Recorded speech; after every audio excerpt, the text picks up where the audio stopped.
आधी आंदोलन आहे, मग आचारसंहिता आहे, अगोदर आचारसंहिता नाही आहे. आरक्षण हा मराठ्यांचा ज्वलंत मुद्दा आहे, त्यामुळे ते निवडणुका घेणार नाहीत. सामान्यांसाठी काम करायचे आहे, त्यामुळे आरक्षणाची अंमलबजावणी होईपर्यंत व्यासपीठाच्या खुर्चीवर बसणार नाही. अंमलबजावणी झाल्यानंतर सामाजिक खुर्चीवर बसणार.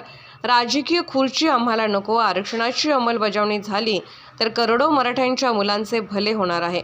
मराठ्यांच्या लेकरांना एक संदेश आहे की आता शिकून मोठे व्हा, अधिकारी बना. मराठ्यांनी पण हरकती सरकारकडे पाठवा, तुमचे म्हणणे मांडा.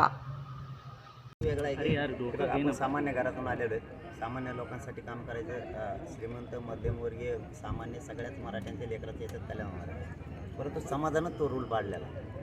त्यामुळं मी आणखीन खुर्चीवर बसलो नाही व्यासपीठाचे.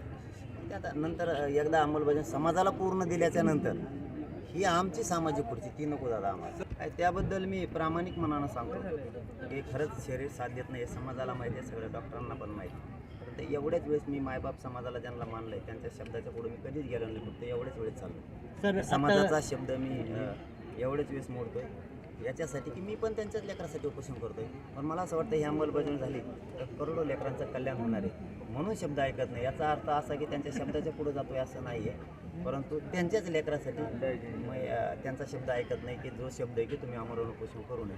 मी मात्र एवढ्या वेळेस करणार आहे समाजाच्याच लेकरासाठी. आता किती दिवस कसं काय चालू 57 लाख नोंदी सापडल्यात. परिवाराला जरी 5-5 बी दिले 100 सापडायला लागले एका नोंदीवर.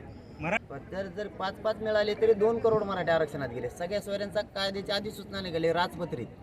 त्याचे आता कायद्यात रूपांतर होणारे, अंमलबजावणी होणार आहे. त्यामुळे आरक्षणाचा विषय संपणार आहे. फक्त मराठा बांधवांना एकच संदेश आहे, लेकरांना आता मराठ्यांच्या आता शिकून मोठे व्हा, अधिकारी बना, आम्हाला तुम्हाला त्या आरक्षणातून. मी सांगितलेलं आहे पाठीमागच्या 1 महिन्यापूर्वी सरकारला की जोपर्यंत मराठ्यांना आरक्षण मिळत नाही तोपर्यंत कुठली भरती करू नका. जर केली तर जागा रिक्त ठेवा. कारण दुसऱ्याच्याही लेकराचं आमच्या वाटोळ करायची इच्छा नाही. तर त्यांनी हो शब्द दिलेला आहे. बघूयात काय करते ते. नसतं आहेच 10 तारखेला बसलेलो बरोबर. आणि मेले घेत होतं मनावर पाहिजे. मला कळत नाही, मी ग्रामीण भागात नाही ना. ते काही लिहिलं मला वाटतं दिवस काय का मला का परवा दिवशी हजाराने फोन आले मराठी. ते म्हणजे असल्याकडे काय ध्यान देत तुम्ही.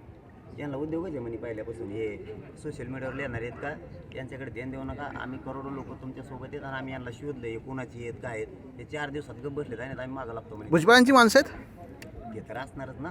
त्यांचं तर पुढं म्हणतो आमचा विषय चालला आहे. आमचे 30-40 जण आहेत, जास्त नाही तर करोडो एकीकडे 30-40 जण एकीकडे.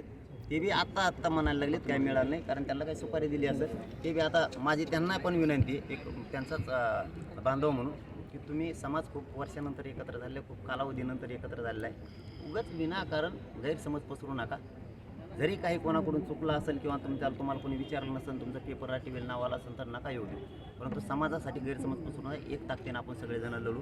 जरा डोक्यातून काढून टाका आणि समाज म्हणून एकत्र लढा.